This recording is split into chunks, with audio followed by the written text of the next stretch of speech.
Hello, another video. I know, I think I've got a bit of my mojo back, as it were. And for me, at the moment, this, I believe they call this vlog or video logging. It really suits, you know. It gives me an opportunity to reach out to people about what's going on in my mind. You either love it or you hate it. Just think I'm Marmite.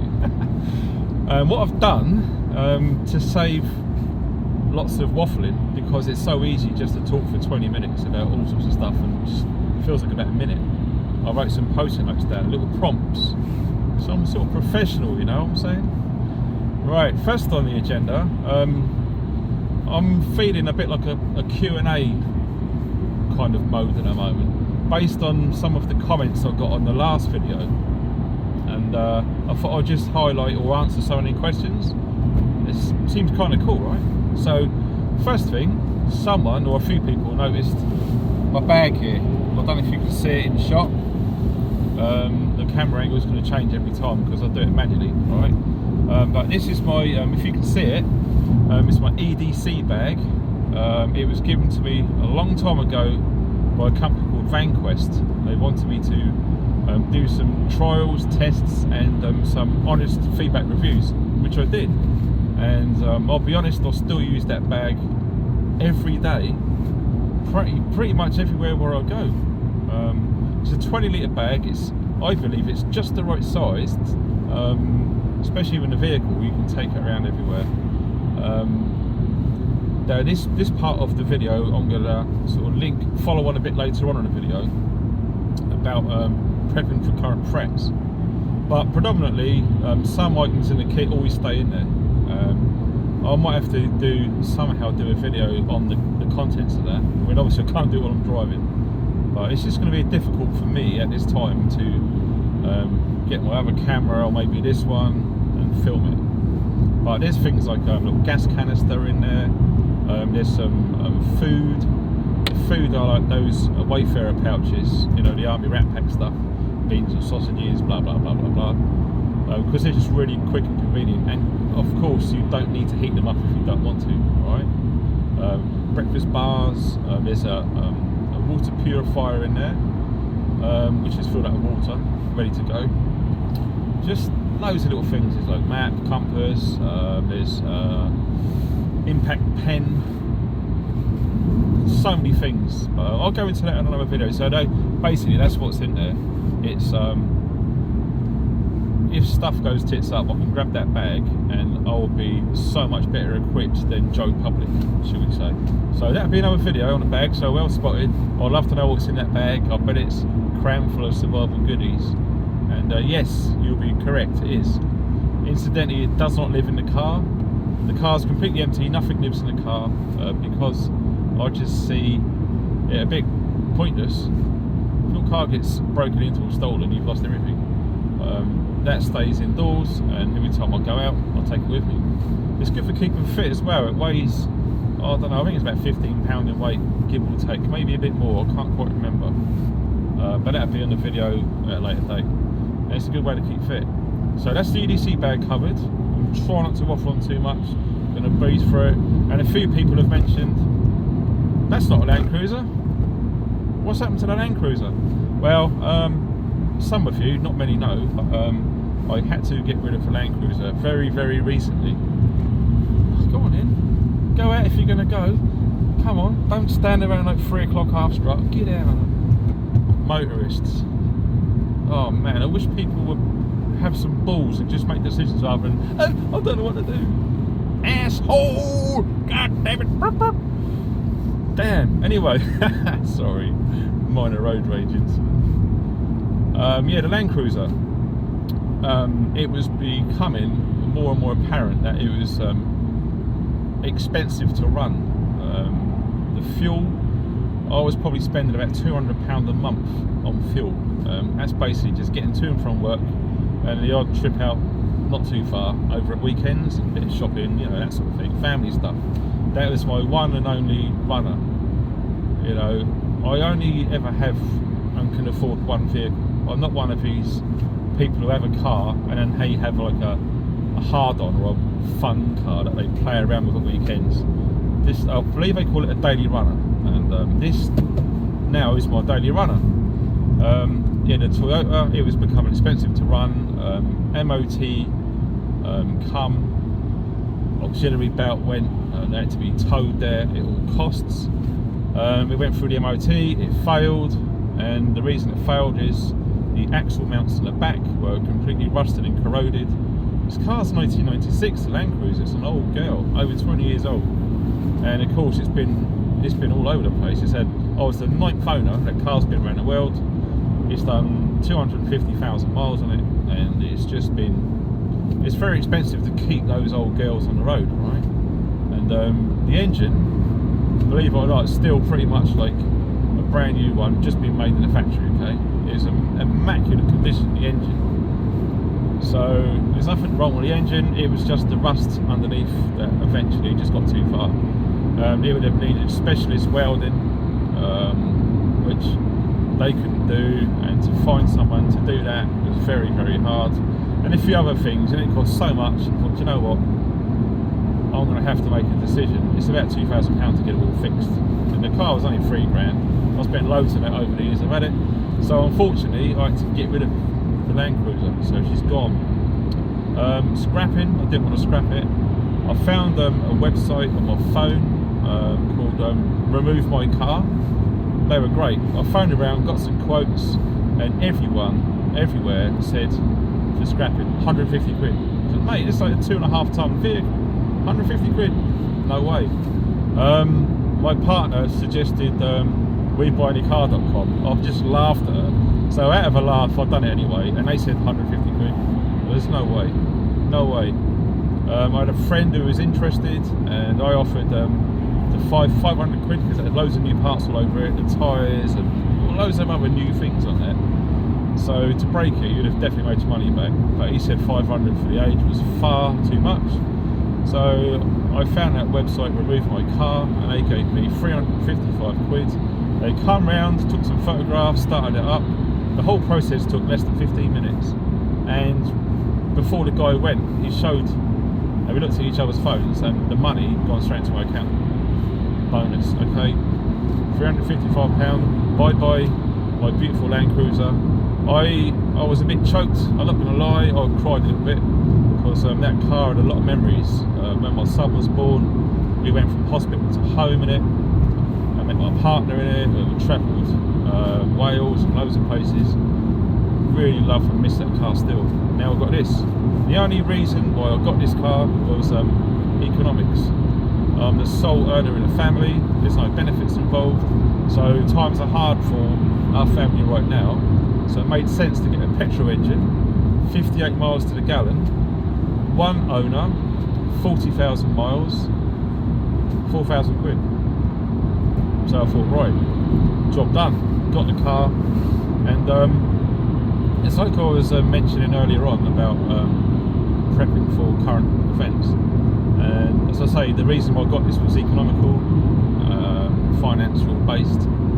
So for me, it's a whole mindset shift for me. I mean, I remember having lengthy chats with Armour Cockroach over the years that we've known each other, over 8 years now.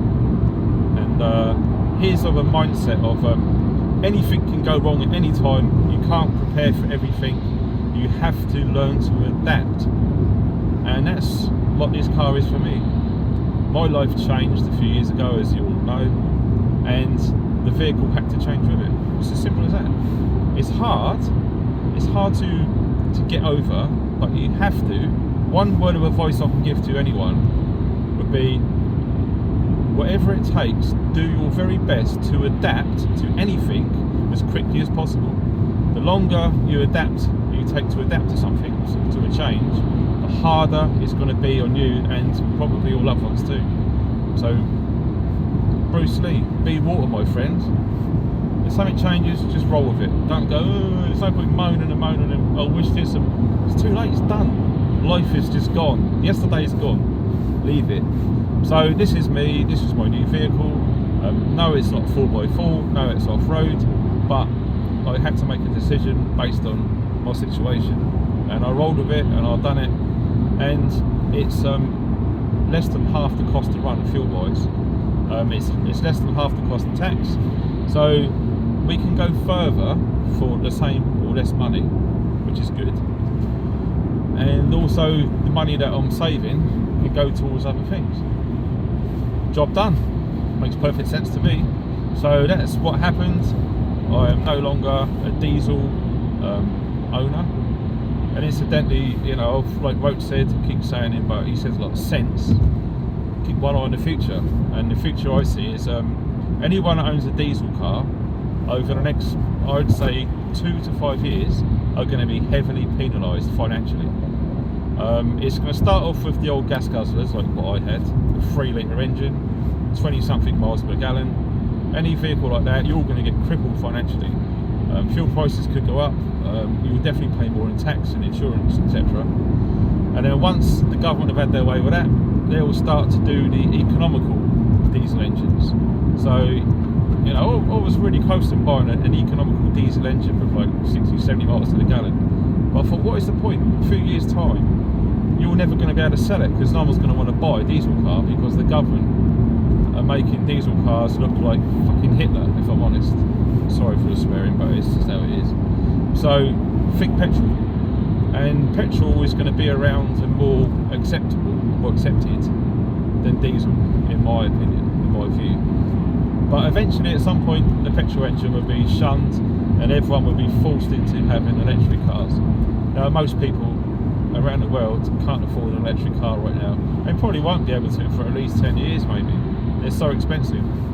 That's a whole new debate, you know. Can you mine enough lithium to produce batteries to provide every motorist on the planet with an electric car? No, you can't. The battery's got a shelf life for about 10 years. Once that's gone, they're useless. So big problems in the future, but for now, makes sense. Economical petrol car. Right, next question. A friend of mine on Instagram, John, his name is JP Outdoors. Friend, follow him on Facebook and Instagram, JP Outdoors. He's going to be doing a charity event. I believe it's March. I'm going to do a separate video on this. This is just a brief heads up on it, okay? And basically, he's going to be bugging out for real, living in the wilds, Scotland / Wales. I'm not sure exactly where it is. I think it might be Scotland. For a minimum of 4 days, 4 nights, or whatever it is, living off the land and trying to raise money for veterans with mental health issues, which I think is fantastic. And he reached out and said, can you do anything? He's already raised £600, but we want to put a nought on the end of that at least. We want to get £6 minimum for that charity, okay? So I'll be doing a video on that, hopefully over the weekend if I get a chance. If not, at worst, it will be Monday. All right? I'm trying to do videos driving home from work all the time. It's easy for me. So look out for that video. And I'm on the case, Jay. I love you, brother. The next one is prep for current threats, like I touched on earlier. Now in that bag, as I say, I'd say probably a quarter to a third of the contents of that bag are stuff that always stays in there. Bare essential survival items, fire lighting, food, water, shelter, somewhere to sleep, that sort of stuff. Okay, but the other 2/3 or whatever amount is going to be based on the current threat. And at the moment, it's plain to see in the UK, your immediate current threat would be flooding. Okay, anything to help out with flooding, waterproofs, blah blah blah, whatever you want to do, comms maybe, and then morphing into that or adding on to that prep threat would be this coronavirus, of course.